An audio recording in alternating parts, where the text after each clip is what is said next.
السلام علیکم ورحمۃ اللہ وبرکاتہ۔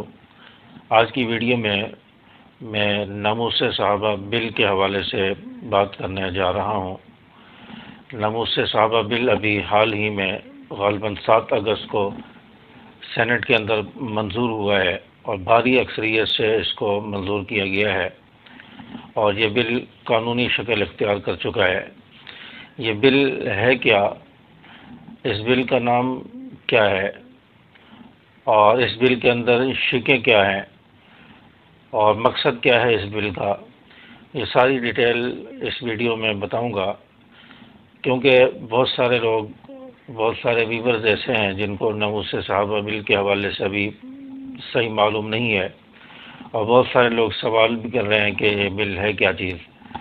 تو اس لیے میں نے آج سوچا کہ اس پر ویڈیو بنا کر اس کی تھوڑی سی ڈیٹیل آپ حضرات کے سامنے رکھ دی جائے تاکہ میرے ویورز اور دوستوں کو معلوم ہو کہ ناموس صحابہ بل کیا ہے، پھر آپ آگے بھی بتا سکیں کہ ناموس صحابہ بل ایکچولی ہے کیا چیز۔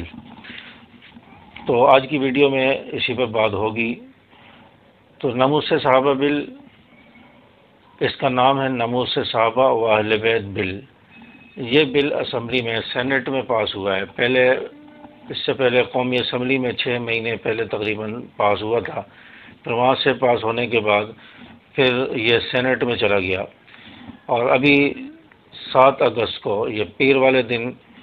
جو ہے سینٹ سے یہ منظور ہوا ہے اور بھاری اکثریت سے منظور ہوا ہے۔ تو ناموس صحابہ و اہل بیت بل سے بعض لوگوں کو تکلیف ہو رہی ہے، پریشانی ہو رہی ہے۔ تو اس بل میں ہے کیا؟ اس میں یہ ذکر کیا گیا ہے کہ صحابہ و اہل بیت کا جو گستاخ ہے اس کو سزا دی جائے۔ اس کی سزا کیا ہونی چاہیے؟ اس کی سزا یہ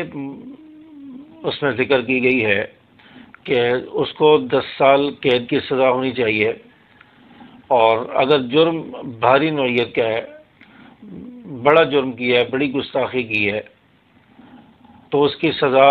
عمر قید بھی ہو سکتی ہے، اور اس کے علاوہ ساتھ میں بھاری جرمانہ بھی عائد ہوگا۔ اور اس سے بڑی بات یہ ہے کہ اس کو ضمانت نہیں ملے گی، ناقابل ضمانت جرم ہوگا، اور یہ گرفتاری ناقابل ضمانت ہوگی، یعنی گرفتار ہونے کے بعد اب یہ ملزم، یہ گستاخ رہا نہیں ہو سکے گا۔ تو یہ اس بل کی شقیں ہیں۔ تو اس میں بعض لوگوں کو اعتراض ہو رہا ہے، اور اعتراض بھی ان لوگوں کو ہو رہا ہے جو اہل بیت سے محبت کا دعویٰ کرتے ہیں، اور قانون ہے کہ اہل بیت کے گستاخ کو سزا ملے۔ تو اہل بیت سے جو محبت کرنے والے ہیں وہ اس پر اعتراض کر رہے ہیں کہ یہ سزا کیوں مقرر کی گئی ہے، حالانکہ اس پر کسی کو اعتراض نہیں ہے، مجھے بھی نہیں ہے، آپ کو نہیں ہے۔ ہماری اس ملک میں جو سیاسی جماعتیں ہیں، بڑی جماعتیں ہیں، نون لیگ ہے، پیپل پارٹی ہے، MQM ہے، ان کو بھی اعتراض نہیں ہے، خواف لیگ ہے، اور اسی طرح مذہبی جماعتوں میں دیکھ لیں کہ اس میں اہل سنت ہے، بریلوی مکتبہ فکر ہے، اہل حدیث ہے، ان کو بھی اعتراض نہیں ہے اس بل کے پیش ہونے پر۔ اور اسی طرح آپ غیر مسلموں میں آپ دیکھ لیں، عیسائی ہے، ہندو ہے، کرسچن ہے، سکھ ہے، ان کو بھی اس پر کوئی اعتراض نہیں ہے۔ اعتراض ہے تو وہ اس طبقے کو، اس ٹولے کو ہے جو اہل بیت سے محبت کا دعویٰ کرتا ہے، ان کو اعتراض ہو رہا ہے، اور اعتراض کرنے کی وجہ کوئی بنتی نہیں ہے۔ اس کے اندر کون سی ایسی بات ہے کہ جو گستاخ ہے، جو صحابہ کی گستاخی کرتا ہے، اہل بیت کی گستاخی کرتا ہے، اس کو 10 سال قید کی سزا ہو اور اس کو جرمانہ عائد ہوگا، اور اس گستاخ کو گرفتاری کے بعد رہائی نہیں ملے گی، ضمانت نہیں ملے گی، ناقابل ضمانت گرفتاری ہوگی، تو اس میں اعتراض کس بات کا ہے؟ تو آپ کہیں گے کہ اعتراض کی تو کوئی چیز نہیں ہے، تو پھر اس میں اعتراض اس طبقے کو ہو رہا ہے، وہ طبقہ شور کر رہا ہے، اس طبقے کے ہاں ماتم برپا ہے 3-4 دن سے،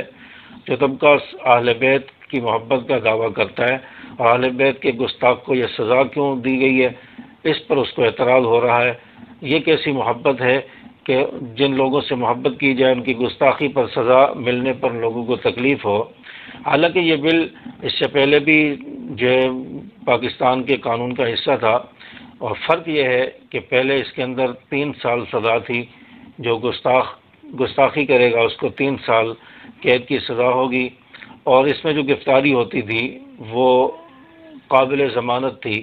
کہ گرفتار ہونے کے بعد اگر وہ ضمانت کروا لیتا ہے، 2-3 مہینے میں ضمانت کروا کر اگر باہر آ جاتا ہے تو اس کو رہائی مل جاتی تھی۔ تو اس طرح گستاخ جو ہے وہ بڑھتے جا رہے تھے، گستاخیاں بہت زیادہ ہوتی جا رہی تھی، تو جو بھی گستاخ گرفتار ہوتا تھا وہ 2-3 مہینے میں پھر واپس آ جاتا تھا، پھر اپنی گستاخیاں شروع کر دیتا تھا۔ تو اس لیے اب علماء نے اس پر آواز اٹھائی اور اس بل کے اندر ترمیم کرائی کہ اب 3 سال کی بجائے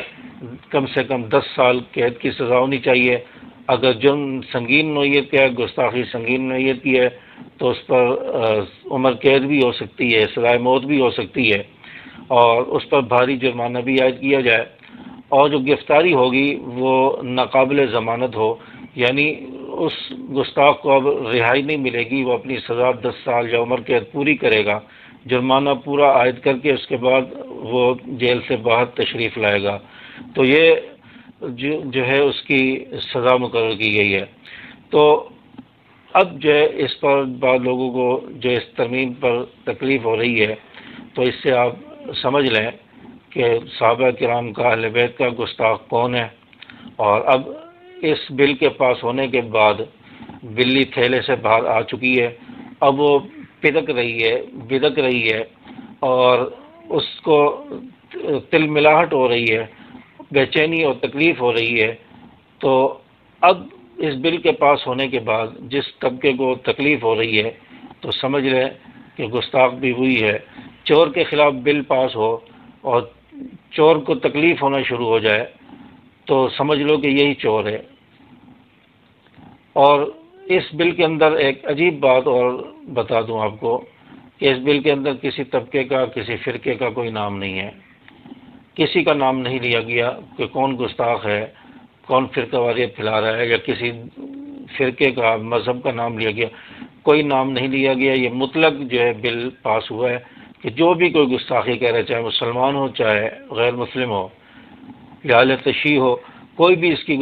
گستاخی کرے کسی مقدس شخصیات کی، صحابہ کرام و اہل بیت کی، تو اس کی یہ سزا مقرر کی گئی ہے۔ تو اس بل کو ایک جنرل طریقے سے پاس کیا گیا ہے، تو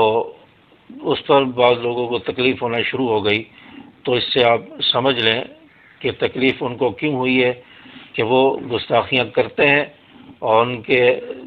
تقریروں میں، ان کی مجلسوں میں، محافلوں میں گستاخیاں ہوتی ہیں، اس لیے اب ان کو یہ تکلیف ہے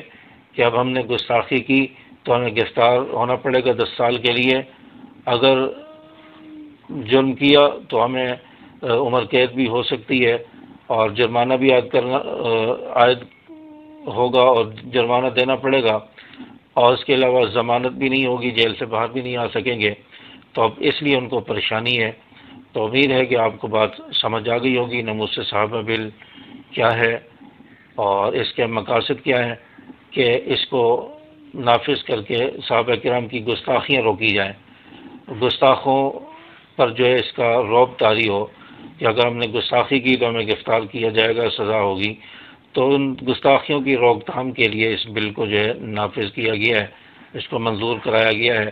تو اللہ تبارک و تعالیٰ سے دعا ہے کہ اللہ تعالیٰ صحابہ و اہل بیت کے گستاخوں کے خلاف اس بل کو عملی طور پر نافذ فرمائے۔ السلام علیکم ورحمۃ اللہ۔